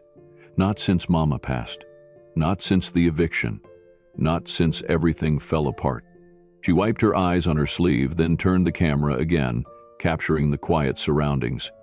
A warm room, bookshelves, a dog curled up near the door. "Yesterday," she whispered, "they moved him here." Her voice broke. "Just watch." In the next frame, the man shifted slightly. His fingers twitched, his eyes scanned the room, landing briefly on a small flag folded neatly on a shelf. Then, barely audible, he murmured, "I'm home." That was it, just 2 words. But they hit harder than any speech. The video went viral within hours. People didn't share it because it was dramatic. They shared it because it was real. By morning, every news outlet from CNN to local veterans' blogs had picked it up. The hashtags trended instantly. Granger Homes, welcome back, and the one that made Keanu pause when his team showed him, "Let him speak." Reporters flooded the foundation's inbox. TV producers called non-stop. But it wasn't the media attention that moved Keanu. It was the thousands of comments pouring in beneath the video. "My brother hasn't smiled in years. How do I get him into one of these homes? My granddad always said he wanted a place to die with dignity. This is that. I served with men who came back in body but not in spirit. Watching this broke me. In the best way." That night, Keanu sat in a small office above the community kitchen. He scrolled through each message. Read every story. He didn't smile, he didn't gloat, he just whispered quietly to no one in particular. They were always here. We just stopped looking. The next day, a call came in from a major network. They wanted Keanu for a prime-time interview, a full segment, studio crew, satellite feed, everything polished. His team waited for his answer. He looked at them for a long time before saying softly, "I'll do it." They exhaled in relief. But then he added, "On one condition. I'm not the story." He leaned forward. "I speak, but they listen to the veterans." The studio agreed, but they didn't expect what happened next. Keanu arrived without a stylist, without an entourage, wearing a simple black jacket and jeans. In the green room, he asked for only one thing, a chair to sit in, with 3 veterans, not beside him, around him. He didn't want to be interviewed alone. If this moment is mine, he told the producers, then it's theirs too. When the cameras started rolling, the host welcomed Keanu with the usual fanfare. Applause, biography, a short montage of his film career and recent activism. But Keanu didn't lean into any of it. He looked into the camera and started with this. I don't want to talk about me. I want to talk about a man named Tommy Granger. He told the world about the day they met outside that building, about the coat he gave him, about the silence that lingered between them, and then about the stories Tommy told of war, loss, and invisibility. He introduced the 3 veterans seated near him, a woman who served 2 tours and now ran trauma-informed art therapy sessions, a man who spent years homeless after the military, and Tommy, freshly shaved, still quiet, but sitting taller than ever. The host tried to shift the conversation to Keanu's role in funding the homes, the viral video, and the political whispers swirling online. Keanu paused, then said gently, "People are calling me a leader, but what does leadership look like, really?" He turned to Tommy. "It looks like someone who has every reason to give up and does." He turned to the woman beside him. "It looks like someone who uses pain to heal others." And finally he looked back into the camera. "If you think this story is about me, you've missed the whole point." There was a moment of stillness in the studio. No one filled it with applause, no dramatic cut to commercial, just silence. And in that silence, something shifted. The comment section began flooding with personal accounts, stories from sons, daughters, spouses of veterans, from veterans themselves, from civilians who suddenly saw things differently. One comment read, "I didn't serve, but now I finally see those who did." Another, "Why isn't this what news is always like?" And another, pinned to the top by the network itself, "I'm watching this with my dad. He just squeezed my hand. He hasn't done that since 2012. When the broadcast ended, Keanu didn't linger. He shook hands with each veteran, nodded respectfully to the crew, and walked out the back door. Outside, the sun was setting. He stood in the alley for a minute, just breathing. Then, as if the weight had grown heavier, he looked up at the fading sky and whispered, "Okay, what's next?" 2 days later, Keanu returned to one of the Granger homes alone. No press, no cameras, just a paper bag in his hand with 2 cups of coffee. Tommy was in the garden behind the complex, sitting under a tree with a small radio playing low jazz. He looked up when Keanu arrived and gave a faint nod. "You didn't have to come back," Tommy said. "I know," Keanu replied, handing him a coffee. "But I wanted to." They sat in the shade the way they had so many times before. No questions, no plans. Just presence. After a long pause, Tommy broke the quiet. "Saw you on TV," he muttered. Keanu smiled. "You looked good." Tommy chuckled. "Yeah, well, I had some help." Then his tone shifted. "You know what you're doing, don't you?" Keanu didn't answer right away. He looked down at the paper cup, rolling it between his hands. "I'm not trying to be a symbol," he finally said. "But I also can't unsee it now. The system, the silence, the suffering." Tommy nodded slowly. "Then don't look away." Keanu stared out over the garden, the breeze ruffling the leaves of a tree just beginning to blossom. Later that week, at another community forum, he stood again, this time not just beside veterans, but alongside social workers, case managers, young volunteers, and trauma therapists. He said, "We don't need another hero. We need accountability. We need honesty. We need the courage to ask the questions we've been afraid to ask." One woman stood up and said, "You're speaking like someone who wants to lead." He paused, then said, "I'm speaking like someone who finally understands that kindness without structure still leaves too many behind." The conversation kept growing. Interviews, roundtables, podcasts, town halls, not about Keanu, but about what he uncovered, what Tommy lived through, and what thousands still endure. And quietly, behind the scenes, leaders began calling. invitations, briefings, a few casual inquiries that weren't so casual. Would he consider lending his voice in a bigger way? Would he step further into public service? Would he run? Each time he'd say the same thing. This isn't about me. But privately he started writing.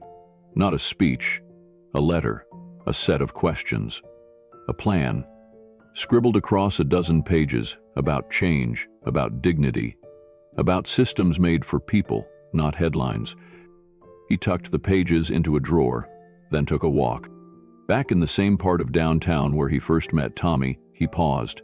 The government building was still there, still cold, still gray. But just down the block, something new had appeared. A mural painted on a wall by local veterans. A hand reaching down, another reaching up. Between them, a single word. Stand. Keanu stood in front of it for a while, then pulled out his phone and took a photo. Not for social media. For himself. Because something was shifting. Not just in him, in the world that had finally started listening. The hearing room was colder than expected, not in temperature, but in presence. Mahogany desks polished to a shine, congressional nameplates lined with gravitas, cameras embedded discreetly along the chamber's edge. A dozen staffers shuffled papers, a few representatives whispered to each other, but when Keanu Reeves entered with no tie, carrying a folder with one hand and a worn envelope in the other, the noise stopped. He wasn't used to this kind of stage, not for movie premieres, not for awards. This one had consequences. The chair recognized him, gave a formal introduction, but Keanu simply nodded, then stepped up to the podium. No opening joke, no greeting, just breath. I was told to prepare a formal statement, he began, voice level, but I only brought this. He held up the envelope. These are letters from Thomas Granger, Marine, father, forgotten American. He opened it slowly, unfolding the first page. They gave me a gun when I was 18. They took away my voice at 38. His voice broke slightly on the word voice. He cleared his throat, let the silence hang. I met Tommy on a sidewalk in Los Angeles, homeless, shivering, being yelled at, not for committing a crime, but for existing, for reminding the rest of us of what we'd rather forget. He looked around the room, not at the representatives, but at the veterans seated behind them. I don't represent a party. I don't represent an agenda. But I do represent what I saw. Men and women discarded by the country they swore to protect.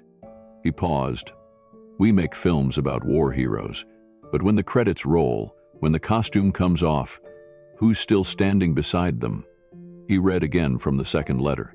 Navy told me I wasn't sick enough, not broken enough, not suicidal enough to qualify for emergency support.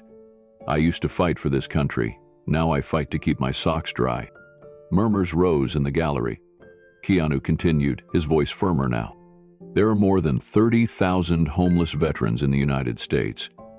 That's not a statistic. That's a moral indictment. And if you're sitting here, if you hold a pen that can move budgets, laws, or even one bureaucratic hurdle, then you're part of this story, whether you like it or not. He folded the letters gently. This isn't charity. This is a reckoning. Then his eyes scanned the chamber again. We don't need more heroes, he said, almost in a whisper. He looked back at the veterans, at Tommy seated in the first row, eyes shining. We need more homes. A pause followed, not awkward, not hesitant, sacred. Even the reporters stopped typing. Keanu stepped back from the podium. For a moment, it looked like that was all he intended to say, but then he turned again, slowly, almost as if something inside him couldn't remain quiet any longer. I'm not here because of fame, he said quietly. I'm here because I've sat with silence. I've sat with men like Tommy, who once led platoons and now ask for permission to use a public restroom. I've seen the way their eyes flicker when someone looks away, instead of looking in. He reached into his coat pocket and pulled out a single photograph. It showed a Granger home, a simple, modular shelter, painted light blue. A wheelchair ramp, a garden bed out front, a dog bowl on the porch. This, he said, holding it up, costs less than what it takes to keep someone in an emergency room for 3 nights, but it gives someone a bed, a door, and a reason to try again. One congresswoman leaned forward, visibly emotional. A few others nodded. Across the room, a veteran in dress blues removed his hat, pressed it to his chest. Keanu continued, "I don't have all the answers. I'm not here with a policy paper. I'm not a politician." Then he looked straight into the lens of the main camera. "But if being human isn't enough of a credential to stand here and ask for change, then what are we doing?" A wave of murmurs rose again. "I've been called many things. Actor, celebrity, even hero in the movies I've played. But those are shadows. The real heroes are the ones sitting behind me, the ones standing outside this building, too tired to yell, the ones who served and survived, only to be forgotten." His voice lowered. "And if there's one thing I've learned from Tommy, it's this: compassion doesn't need a camera. It just needs courage." He placed the photo down on the witness table, right beside the letters. "I ask you not to look away." He stepped back again, his hands loose at his sides. Tommy stood up, not as a prop, not for drama, just to be seen. And for the first time in that hearing room's history, a homeless veteran was not just acknowledged, he was witnessed. The chairman cleared his throat, moved to recess. But Keanu's words were still echoing, not because they were loud, but because they were true. After the session ended, the corridors buzzed, not with outrage, not with applause, but with thought. A few senators crossed the floor to shake Tommy's hand. Others looked away, unsure what to say, but it didn't matter. Tommy didn't need a soundbite. He had already spoken in the most powerful way, by standing there, whole and human. Outside, reporters swarmed, but Keanu didn't stop for them. He helped Tommy down the steps, one hand lightly on the veteran's shoulder. The cameras caught the moment. No words were exchanged, just a steady presence, the kind that didn't fade after the headlines. That evening, networks replayed Keanu's testimony. The photo of the Granger home appeared across every major broadcast. But it wasn't just the image that stayed with people. It was the silence in that room, the way it held grief, truth, and a challenge. Online, hashtags surged. "More homes, not heroes, Tom. Tommy deserves better. We see you now." Veterans across the country began sharing their own letters, their own moments of being discarded, ignored, shuffled between systems that promised help but delivered paperwork. And in each of those stories, one line echoed: "I never wanted a handout, just a place to be." Keanu returned to Los Angeles the next day. No press conference, no campaign trail, just a quiet visit back to the Granger home site, where new frames were already being laid. Tommy sat on the porch, sipping coffee. When Keanu approached, Tommy offered the second chair without speaking. They sat in silence for a while, listening to the sound of a nail gun in the distance, a new unit being built, a new start for someone else. Tommy finally said, "I used to think the only thing I had left was memory, but now I'm part of something again." Keanu didn't reply right away. Then he said, "You're not a part of it, Tommy. You're the reason it exists."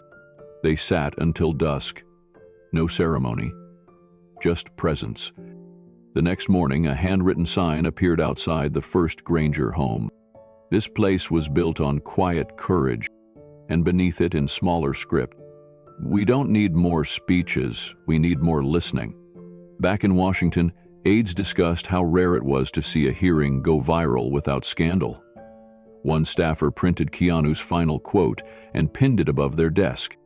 It read, "If being human isn't enough reason to ask for change, then maybe it's time we change the reason."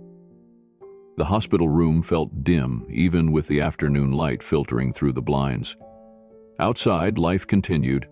Cars passed, birds chirped, and someone laughed far down the hall. But inside, everything had narrowed to a still moment. Keanu stayed with Tommy as the machines monitored every beat, every breath. Doctors entered and exited with polite words and concerned looks, but no one tried to move him from the bedside. Maybe they recognized something sacred in that silence. Later that evening, Keanu stepped into the hallway to speak with the nurse. She confirmed what he already sensed. Tommy's heart was growing weaker. His years on the street, the infections he'd fought off without care, the surgeries delayed, all of it had taken a toll. There might not be much time. Keanu returned to the room and pulled a chair close. He didn't speak at first. He just reached into his coat and pulled out a folded piece of paper. It was a copy of Tommy's original military commendation letter, the one that had been lost when he was evicted from his apartment years ago. Keanu had tracked down a copy through an old Marine archivist who remembered Tommy's unit.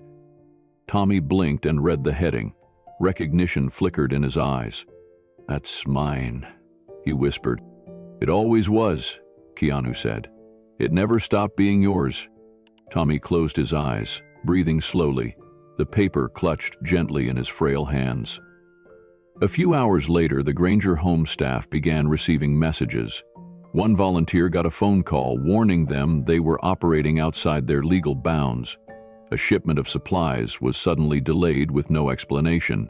A local official hinted that the initiative might lose zoning approval.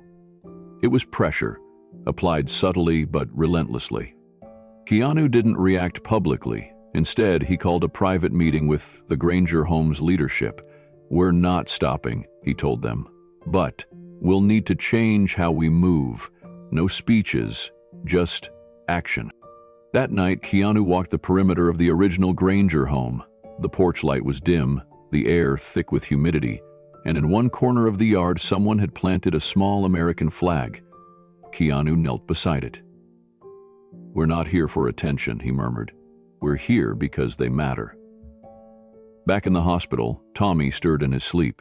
A nurse adjusted the blankets and glanced at the commendation still pressed to his chest. She later told Keanu it was the last thing he held on to before dozing off. He didn't wake up again until morning. The next morning, Keanu arrived early. Before the nurses changed shifts, before visitors filled the halls, he was already seated at Tommy's bedside. The sunlight was warmer now, stretching in lines across the bedspread. Tommy's eyes opened slowly. He looked around as if unsure of the time or the world. Then he saw Keanu, and something like peace settled in his features. "You still here?" he rasped, voice hoarse. "Still here," Keanu replied, gently placing a warm cup of coffee on the bedside table. Tommy chuckled weakly. "You never do go away." Keanu leaned back in the chair. "You wouldn't let me." They sat in silence again, the kind that had come to define their friendship. No performance, no obligation, just the rare comfort of being fully known and not walked away from. Later, a doctor arrived with updates. Tommy's condition was stabilizing, for now, but the damage was irreversible. They would make him comfortable, they said. That was the word they used. Comfortable. After the doctor left, Tommy turned to Keanu and asked for his notebook, the small leather-bound one he had carried since Iraq. Keanu retrieved it from the drawer. Tommy flipped slowly through pages worn soft by time. "You want to read something?" Keanu asked. "No," Tommy said. "I want you to have it." Keanu froze. "Tommy, it's not for history books," Tommy said. "It's for someone who still remembers what's real." Keanu accepted the notebook without a word, his hand closing over it with quiet reverence. That afternoon, as Keanu stepped out into the hallway for some air, he was met by a quiet group of veterans, men and women from across the state who had heard about Tommy. Some were limping, some wore service caps, others had tears in their eyes. "You helped one of us," an older woman said, "and now you're helping all of us." Keanu didn't answer. He simply nodded. He wasn't doing this for recognition. He was doing it because no one else had. But the pressure hadn't eased. On social media, false stories swirled, claims that Keanu was funding illegal encampments, that he had crossed lines by interfering in politics. One tabloid ran a headline calling him Hollywood's new savior complex. Another called him His publicist called asking if he wanted to make a statement. He declined. Instead, he stayed with Tommy until sundown. The hospital had moved his bed closer to the window, and from there they could see the city lights flickering on in the distance. Tommy reached for Keanu's hand one last time. "I didn't think anyone would know my name again." "They will now," Keanu said softly. Tommy passed the next morning, just before dawn. In the quiet stillness of that hospital room, the only sounds were the slow beep of the heart monitor fading into silence and the creak of a chair as Keanu rose to stand beside his friend. A few days later, at a small memorial in the garden behind the Granger home, Keanu read from Tommy's notebook. He didn't mention his own name, only Tommy's. And those who listened wept, not just for Tommy, but for all the names like his, too often erased. The day Tommy Granger died, there were no headlines, no breaking news segments, just a silent alert in Keanu's inbox, a message from the nurse who had been watching over him during his final days. It read simply, "He's at peace now." Keanu sat still for a long time before responding. The noise of the world faded into the background. The city outside his window hummed, unaware that one of its forgotten had quietly taken his final breath. Tommy didn't want ceremony, that was clear from the beginning. No parade, no folded flag, just a small plot, a simple pine casket, and the comfort of dignity, returned too late. But word has a way of traveling when a soul matters more than a name. Keanu arrived early to the funeral. He helped carry the casket, his hands steady, his steps measured. A few others were there at first. A shelter worker, the old diner waitress who had once served Tommy pancakes without charge, and a middle-aged veteran named Carl who had shared a bunk with him at the shelter. They spoke in low tones, nothing formal. It felt personal, like the last pages of a story not everyone had the honor of reading. And then the buses came. They rolled in slowly, one by one, from across states, from cities and dusty roadsides, from tiny veteran centers and makeshift encampments.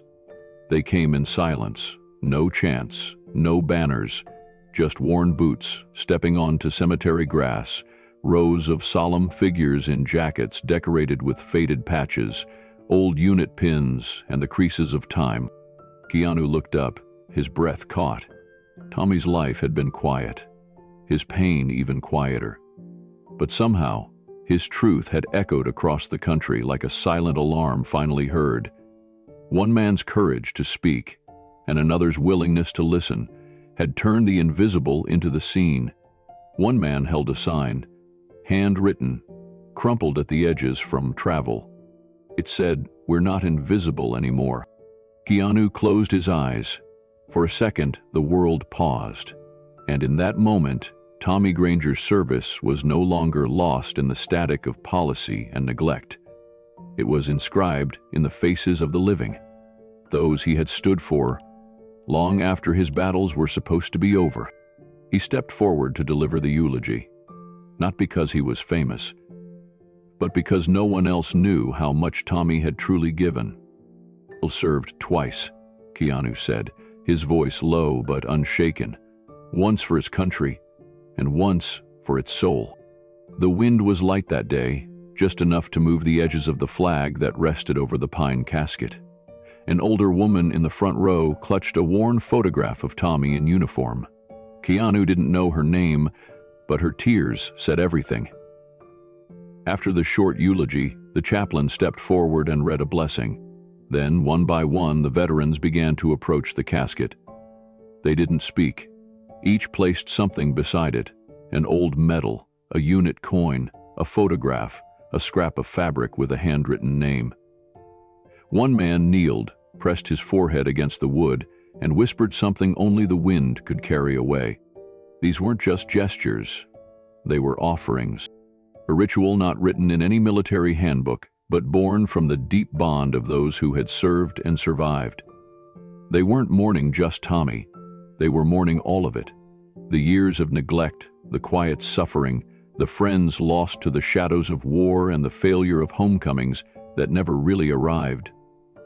Keanu stood off to the side, letting the moment belong to them. His presence didn't overshadow, It folded in, like another member of the circle. He noticed a young man, barely 30, standing alone, his hands trembling. Keanu approached him gently. "Did you know him?" he asked. The man nodded. "He found me on a park bench in Arizona. Told me I wasn't broken, just waiting." Keanu felt a tightness in his chest. That sounded exactly like Tommy. The man hesitated.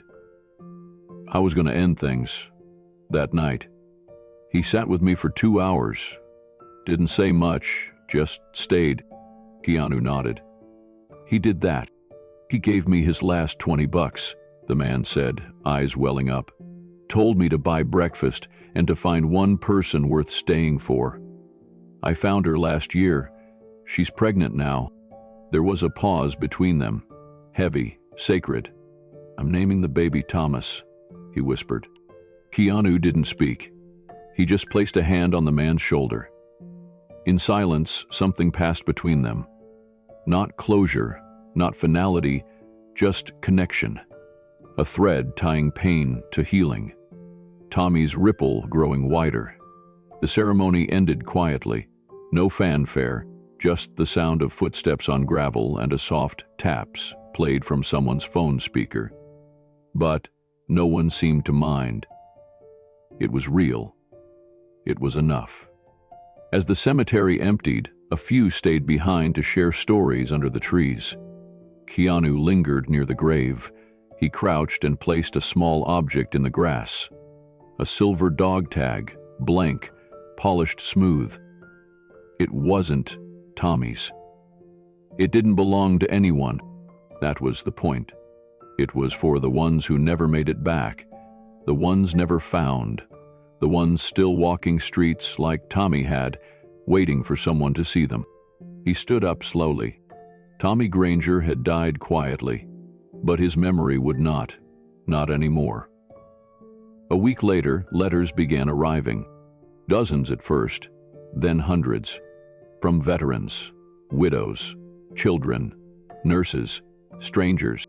Some were handwritten, stained with tears. Others typed with precision, as if the act of writing gave the writer permission to say what they hadn't dared before. One came from a VA social worker who had known Tommy briefly. She wrote, "I always thought he was difficult. Now I think he was just tired of being unheard. Thank you for listening when I didn't." Another came from a 12-year-old boy whose father had served in Afghanistan and had been homeless for 2 years. "My dad smiled when he saw the funeral on TV," the boy wrote. He said, "Finally, someone like me." Keanu read them all. He didn't post about them, he didn't tweet, he just kept a wooden box, plain and unmarked, where he placed each letter, one by one. At the bottom of the stack was a card written in careful, blocky handwriting. It simply said, "Dear Mr. Reeves, my mom said you gave Tommy a voice, but my grandpa says you gave him back his name. I think you did both." He set that one aside, framed it, hung it above the small writing desk in his guest house, not as a trophy, but as a reminder. That names matter, that presence matters. That when one man is finally seen, thousands feel it. That a funeral, quiet and bare, can echo louder than any headline. And that sometimes, a life forgotten by systems can still change the course of something much bigger. As Keanu stood once more at Tommy's grave, weeks later, he didn't bring flowers. He brought silence. A long moment, just standing. Listen. Then, softly, he said, "Thank you for letting me carry your name forward." He turned, walked back down the hill, and didn't look back. But something in the air had shifted, because Tommy Granger was gone. And yet, somehow, he had just begun. The room was quiet, but Keanu felt the weight of thousands of unheard voices pressing against him. For weeks, letters had poured in, handwritten notes, crumpled napkins, neatly typed essays from veterans, spouses, children, strangers. Some told stories of survival, others of pain buried so deeply it barely had a name. But nearly all ended the same way. "Please speak for us." He read every one. He didn't delegate. He didn't skim. At night, He sat in his kitchen under soft light and opened envelopes one by one. Some were scribbled in shaking hands, some had water damage, smudged ink. One simply read, "No one's ever asked what we needed. You did. Thank you." It was never about popularity, never about politics. But something had shifted. The country was listening. Not because he was famous, but because he wasn't pretending. An op-ed appeared in the Sunday edition of the New York Times. It wasn't flashy, no bold headline, just a simple title, "The Man Who Sat Down." The article traced the arc from Tommy's encounter on the steps in Los Angeles to the packed town halls and quiet hospital visits. The final line read, "In an era where everyone's shouting, maybe we needed someone who would kneel." Keanu didn't respond. No press statements, no social media. But his schedule began to change. Meetings were arranged not by his team, but by veterans groups. A quiet lunch with a retired general who lost his son to suicide after being denied care. A phone call from a senator who had once served and now confessed, "You're saying what we never dared to." He was invited to speak at a roundtable of former presidents. Carter sent a handwritten note. Obama called personally. Even Bush's camp reached out. They didn't ask him to run. They didn't talk policy. They just wanted to listen. And Keanu, as always, listened first. He walked into the roundtable meeting in a plain gray suit, his tie slightly loose, eyes tired but clear. No entourage, no stylists, just a quiet presence. The moderator opened the floor. One former president asked, "What would you do differently?" Keanu didn't answer right away. He looked around the room, then said softly, "I wouldn't forget who we're talking about." He pulled out a folded note from his jacket. It was Tommy's last letter, the one written weeks before he died. He read a line aloud. "Maybe told me to fight, but no one fought for me when I came home." Silence. A former First Lady wiped her eyes. Another voice broke the stillness. "He's not asking for power. He's asking us to remember our promises." After the meeting, Keanu didn't speak to the press gathered outside, but cameras caught a moment, him placing Tommy's letter back into his coat pocket and whispering something no one could hear. It wasn't about launching a campaign. It was about making sure no one like Tommy was ever invisible again. The next morning, Keanu returned to his usual life, or tried to, but the world wouldn't let him disappear this time. News outlets didn't focus on what he wore or who he was seen with. They quoted him. They printed the letter. They replayed the line, "I wouldn't forget who we're talking about," like a national refrain. Veterans groups from all 50 states released a joint statement, calling him a voice of moral clarity in a broken system. Military spouses formed local meetups, sharing stories of hardship, shame, resilience. Even some critics softened, admitting that for once the attention wasn't self-serving, it was deeply human. In Washington, lobbyists grew uneasy. If someone like Keanu could gather this kind of momentum without even trying, what would happen if he actually did? A televised interview clip went viral, a journalist asking, "Why do you think veterans are rallying behind you?" Keanu had smiled gently. "Because I didn't speak for them. I listened first. That's all they ever wanted." That quote was printed on posters, carved into murals, written on chalkboards in classrooms. And then, something unexpected happened. Not from Hollywood, not from politicians. It came from a 12-year-old boy in Michigan. He'd seen Keanu's speech in his civics class and wrote a letter. "Dear Mr. Reeves, my uncle was a soldier. He died after he came back, not from war, from being forgotten. I think if you were in charge, he'd still be here. Please, don't stop helping people." The letter made its way through the internet, carried by teachers, veterans, parents, and finally, to Keanu's hands. He read it silently in his kitchen, just like all the others. And then he did something no one expected. He called a meeting with a small circle of trusted friends, activists, legal minds, community leaders, people who'd worked on the ground, far from red carpets or sound stages. He didn't ask for advice on popularity. He asked, "What does real change look like, if it's not about me?" One woman answered, "It looks like you still showing up." Another added, "It looks like people who've never been heard finally having a seat at the table." Keanu leaned back. He looked tired. He looked heavier than before. But he nodded. Not with certainty, with resolve. No campaign announcement, no logo, just a whisper, starting to rise in unexpected places: veteran halls, town squares, book clubs, and school cafeterias.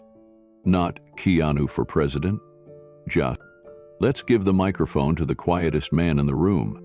The headlines kept coming, but Keanu never changed pace. No big declarations, no strategy rollouts. Instead, he visited a community center in Detroit, a halfway house in Oklahoma, a reservation clinic in New Mexico. No press, just conversations. He met a woman who had lost her son to overdose after being denied veteran mental health support. She held a photograph close to her chest and asked, "Do you know what it feels like to scream and have no one answer?" Keanu had nodded. "I do." By now, even political analysts admitted something unusual was happening. "This isn't a movement built on power," one pundit said. "It's built on pain and the rare courage to hold it in public." Keanu's old colleagues started calling too. Actors, directors, friends from the industry who had once known him as quiet, reserved. Now they were showing up to volunteer, to donate, to amplify the message. But still, Keanu didn't lean into celebrity. At a small meeting with disabled veterans, a man in a wheelchair said, "You don't need to run for office. You're already leading." And Keanu replied, "Leadership isn't a title. It's what you do when the cameras leave." That quote made it onto murals across the country. In a quiet room in Sacramento, Keanu met with a group of veterans who had turned their grief into grassroots policy proposals. One of them, a blind former Navy corpsman named Jonah, placed a folded paper in his hand.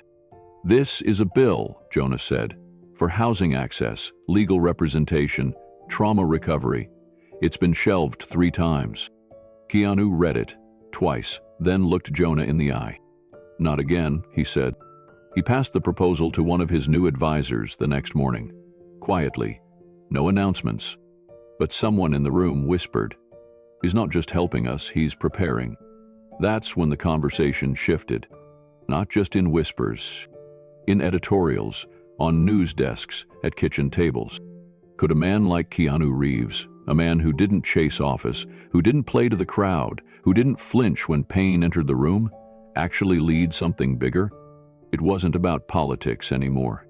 It was about the soul of a country, carried on the shoulders of someone who had seen grief and chose not to run from it. At the edge of it all stood Keanu, still listening, still showing up, still kneeling when others stood too high to see the people they'd forgotten. And somewhere, in the homes of the people he'd met, a quiet question began echoing louder and louder. What if this is the beginning of something we've been waiting for? The city hadn't changed much. Same concrete sidewalks, same cold glass windows of the government building towering over the street. But to Keanu, it looked different now. He walked slowly, alone, the early morning air cool and still. Not many people were out yet. A few joggers passed by without noticing him. Buses hissed at red lights. Somewhere a coffee shop's doorbell chimed as someone stepped inside. He wasn't here to be noticed. He was back at the spot. The same place where weeks earlier he had seen a man being shouted at. Not a criminal, not a threat. Just cold, just tired, just human. That day had cracked something open in him. What began as a simple gesture, a coat, a coffee, a quiet ear, had become something far more complicated, far more urgent. Keanu stopped beside the iron lamppost where Tommy Granger had once sat. He stared down at the empty curb, now just another piece of forgotten sidewalk to anyone else. But to him, it was sacred. In his hands he carried 2 things: a folded American flag, crisp and precise, edges tucked into a perfect triangle, and a weathered dog tag, the chain worn thin. He knelt down slowly, placing the flag at the base of the pole. Then the dog tag, engraved with the name Granger Thomas J., was laid gently on top. For a long time, Keanu said nothing. There was no applause, no flash of cameras, no staff nearby with a schedule or cue cards, just the wind brushing his shoulders and the hum of city life in the background. He sat on the edge of the curb, just as Tommy had done, elbows resting on his knees, looking at the place where something had begun, not just for Tommy, but for himself. It had started with pain, with the quiet realization that no matter how many speeches people gave, how many flags were waved, the truth was simpler and harder. Too many who served were being left behind. He remembered Tommy's voice, shaking but firm, when he said, "You listen to men in suits, but men like me, we still bleed." That voice hadn't left him. "I see you, Tommy," Keanu said quietly, "and I promise they will too." The words weren't for show, they were a vow, a promise made in silence, without headlines, without reward, just a man honoring another. He sat for a few more minutes, his eyes locked on the flag. And then, slowly, he stood. He didn't look back, but something had changed in him. And he wasn't done, not yet. Keanu walked away from the curb in silence, his steps steady, but something in his chest heavier than before. The dog tag and flag remained behind, symbols too sacred to be carried like souvenirs. That patch of sidewalk, once just another piece of city stone, was now a quiet monument, not to a celebrity moment, but to a man who had fought, fallen, and reminded him what dignity looked like when stripped of everything else. He passed the same security guard from weeks ago, who recognized him immediately but said nothing. Their eyes met, and the man gave a quiet nod. This time, no one yelled. No one told anyone to move along. The world around that building had shifted, even if just by inches. Keanu wasn't sure when exactly the shift inside him had begun. Maybe it was Tommy's shaking voice. Maybe it was the footage of that veteran whispering, "I'm home." Or maybe it was all the letters now piling up at his house, written by people he'd never met. Veterans, wives, children, social workers, Americans. They weren't asking for photos, they were asking for hope, for a reason to keep believing someone cared enough to fight for them. And he was beginning to wonder if he had the strength to do more than just respond. His driver waited at the curb, but didn't get out. Keanu slipped into the back seat without a word. The ride was quiet, and for a while he simply watched the city pass. A bus stop filled with bundled coats, a food truck opening its side window, a street musician setting up with trembling fingers. The kind of details you miss when you're in a hurry, the kind of people you miss when you're not looking. He pulled out his phone, scrolling past dozens of unread texts, press inquiries, and headlines. Instead, he opened a photo someone had sent him. A snapshot of Tommy from years ago, smiling, in uniform, young, alive. He zoomed in on Tommy's eyes. That same fire, the one the streets hadn't been able to kill. Keanu stared at the screen, then closed his eyes. He could still hear Tommy's voice. "It's not about fixing us. It's about standing next to us." A few minutes later, he opened his notepad app, typed one sentence, then another, then paused. What came next couldn't be about spotlight, or ego, or politics as usual. If he moved forward, it had to be because it mattered. Because silence wasn't working anymore. Because what he felt now wasn't just empathy, it was responsibility. He saved the note and looked out the window again. Not as a star, as a citizen, as a man about to walk a road he never expected. Later that night, Keanu returned home and walked out to the back garden. The sky above Los Angeles was clear, the stars faint against the urban haze. He sat on the edge of a weathered wooden bench, elbows on his knees, the same way Tommy used to sit when he was thinking. The weight of the day pressed down on him, not from exhaustion, but from clarity. He looked at the crumpled notepad page in his hand. It held no grand speech, no strategy, just 5 words. What if I said yes? He hadn't written it for anyone else, just himself. A question that had been growing louder with every veteran's story. Every broken system he uncovered, every silence that felt heavier than noise. Tommy's face returned to him again. Not the pain, but the smile. The one he'd worn that afternoon at the Granger home site when the first group of veterans moved in. When one of them said, "You didn't just give us walls. You gave us a reason to believe we still matter." Keanu ran his fingers through his hair and looked up at the stars. He didn't want to run for anything. Not office, not power. But what if the real question wasn't if he wanted to, but whether he could walk away now, knowing what he knew? What if this was never about ambition?